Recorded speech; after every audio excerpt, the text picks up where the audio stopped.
All right, 9:29 Eastern Time. A live look at the New York Stock Exchange here.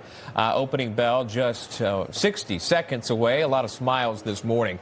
A lot of smiles everywhere. It's Friday, right? Getting your weekend started here. The futures that we've seen so far are up. We are expecting to see some green this morning. The Dow closed, though, flat yesterday. But all eyes right now on Wall Street. We're watching the markets. And a lot of the reaction had to do with the PPI, the Producer Price Index report. It was revealed for the month of July. Wholesale prices rising 0.9% more than expected. In fact, marking the largest monthly increase since June of 2022. With that, let's welcome in our panelists to get their take. Thomas Savage joins us, research fellow with the American Institute for Economic Research, and Tim Phillips is here, director of government affairs at Global Strategies at Nestpoint. Welcome to you both. All right, Thomas, start us off. Numbers, again, higher than expected. What does that tell you for consumers?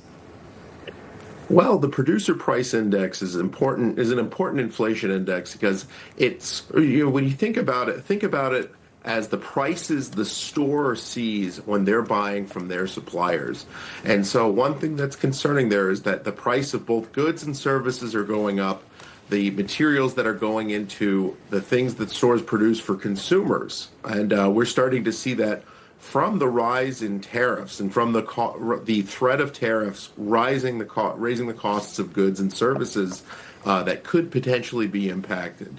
So one thing that is concerning is that this could filter through over to the consumer, but even if businesses decide to eat the cost, that cost will get passed on to consumers because even if it doesn't show up on a price tag, it might show up in the form of shorter business hours, smaller inventories, reductions in staff rates, a reduction in staff hours, so the stores are short-staffed, especially during busier times and days.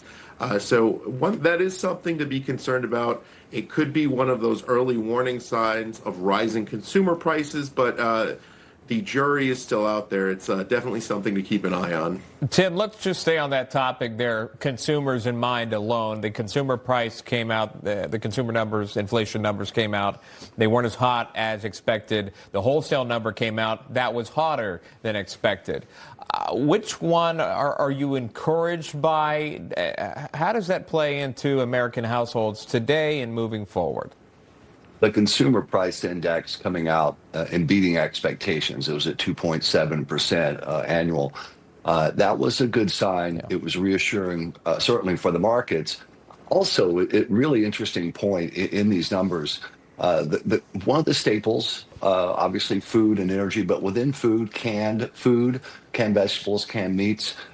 There was a close watching on that number. Was that spiked because so much of that comes from international trade?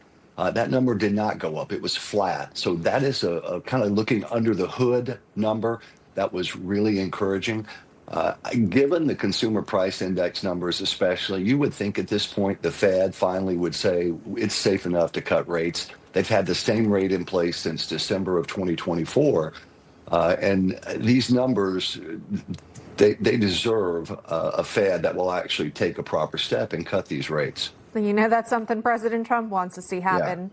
Yeah. Well, he's right on this one. He really is. Yeah.